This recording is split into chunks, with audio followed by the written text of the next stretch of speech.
तो क्या आपका भी पौधा ग्रो नहीं कर रहा और ऊपर से देखने पर पता नहीं चल रहा कि पौधे को क्या हुआ है? पौधा सही से ग्रोथ नहीं करता या पौधे के ऊपर छोटी छोटी पत्तियां निकल रही है?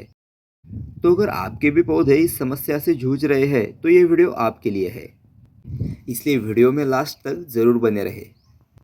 तो सबसे पहले चैनल को सब्सक्राइब कीजिए, वीडियो को लाइक कर दीजिए और शेयर कर दीजिए अपने गार्डनर दोस्तों के साथ।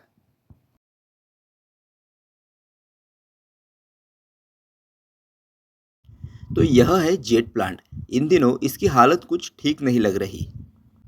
पौधे की सभी पत्तियां हल्की पीली सफ़ेद रंग में बदल गई है और पत्तियां भी काफ़ी छोटी छोटी नज़र आ रही है। और कुछ दिनों पहले ही हरा भरा यह जेट का पौधा अभी डल दिखाई दे रहा है। शुरुआत में मुझे भी लगा कि इस पौधे को रिपोर्ट किए हुए बहुत दिन हो गए हैं, तो इस पौधे को रिपोर्टिंग करने की ज़रूरत होगी, इसलिए पौधे की यह हालत हुई होगी शायद।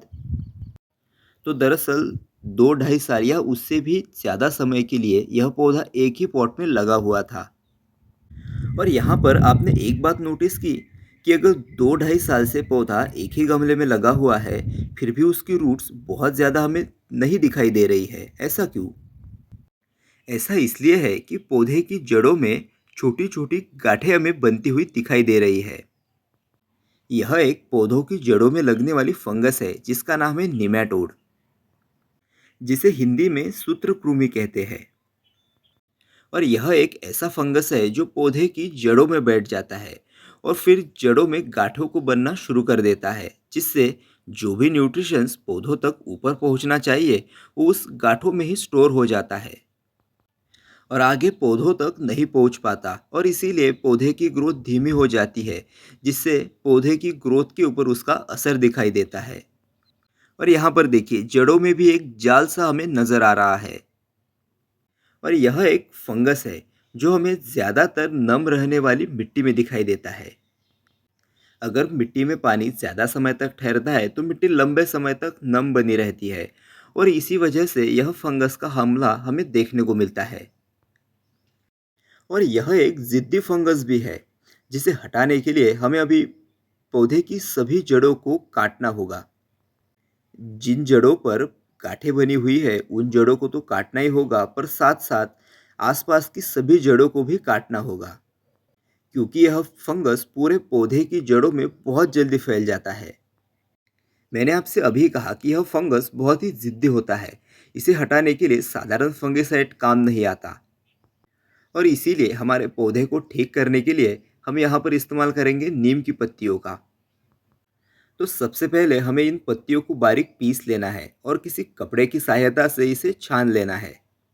इसे छानने के बाद हमारे पास यह एक पत्तियों का वेस्ट बचता है जो हमारे लिए वेस्ट नहीं है, और यह रस, इससे ही हमें अपने पौधों को ठीक करना है।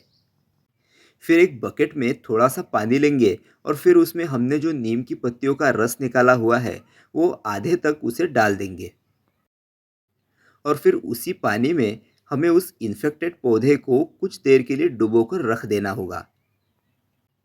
अरे इसकी रूट्स इस छोटी बकेट में नहीं आ रही है, हमें इसके लिए बड़ी बकेट का इंतज़ाम करना होगा।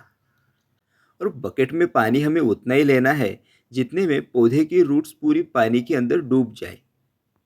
जैसे हम एडेनियम के पौधे को या फिर किसी इन्फेक्टेड पौधे को फंगिसाइड वाले पानी में डिप करके रखते हैं, बस उसी तरह से हमें यह प्रोसेस करना होगा। लगभग आधा पौना घंटा हमें पौधे को ऐसे ही पानी में डिप कर कर रखना होगा। तब तक हम पौधे के लिए सॉइल मिक्स बना लेते हैं। तो हमने यहाँ पर लिया है 30% कंपोस्ट और यह मिट्टी और रेत का एक मिश्रण है जो कि मैंने पहले से ही मिक्स कर रखा था। अभी लगभग आधा घंटा हो चुका है पौधे को इस पानी में डिप करके रखे हुए। अब पौधे को रिपोर्ट कर लेते हैं। सबसे पहले गमले के ड्रेनेज होल के ऊपर ठिकरी और कुछ कोयले बिछा देते हैं। उसके बाद कुछ सूखे हुए पत्ते और फिर जो हमने सॉइल मिक्स बनाया था उसे डाल देंगे। नीम की पत्तियों से रस को छानने के बाद हमारे पास जो यह वेस्ट बचा था इसे गमले में हम बिछा देंगे और इसके ऊपर ही हम पौधे को लगाएंगे।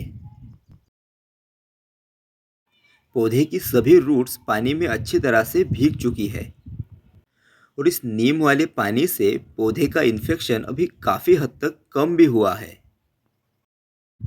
और कुछ नीम की पत्तियां हम पौधे की जड़ों के आसपास भी डाल देंगे। इस नेमाटोड फंगस को कम करने के लिए नीम की पत्तियां ही सबसे बेस्ट है। वैसे हमारे पास तो केमिकल बहुत से फंगिसाइड है, पर नेमाटोड एक ऐसी बीमारी है जो किसी फंगिसाइड से काबू में नहीं आती। हाँ, इसमें अगर आपके पास नीम की पत्तियां नहीं अवेलेबल हो रही, तो आप नीम की खली का भी इस्तेमाल कर सकते हैं। और अगर नीम की खली भी नहीं है, तो आप ट्राइकोडर्मा का इस्तेमाल करके देखिए, क्योंकि ट्राइकोडर्मा भी अपने आप में एक फंगस है जो गुड फंगस के नाम से हम जानते हैं। और अभी लास्ट स्टेप, जो नीम की पत्तियों को छानने के बाद जो लिक्विड निकाला था, उसमें कुछ पानी हम ऐड करेंगे और पौधे की जड़ों में इसे देंगे। इसे देने से मिट्टी में जो भी बचा कुचा फंगस होगा सब खत्म हो जाएगा।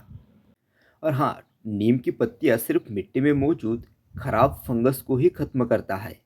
ट्राइकोडर्मा जैसे गुड बैक्टीरिया को यह नीम की पत्तियाँ कोई हार्म नहीं पहुँचाती।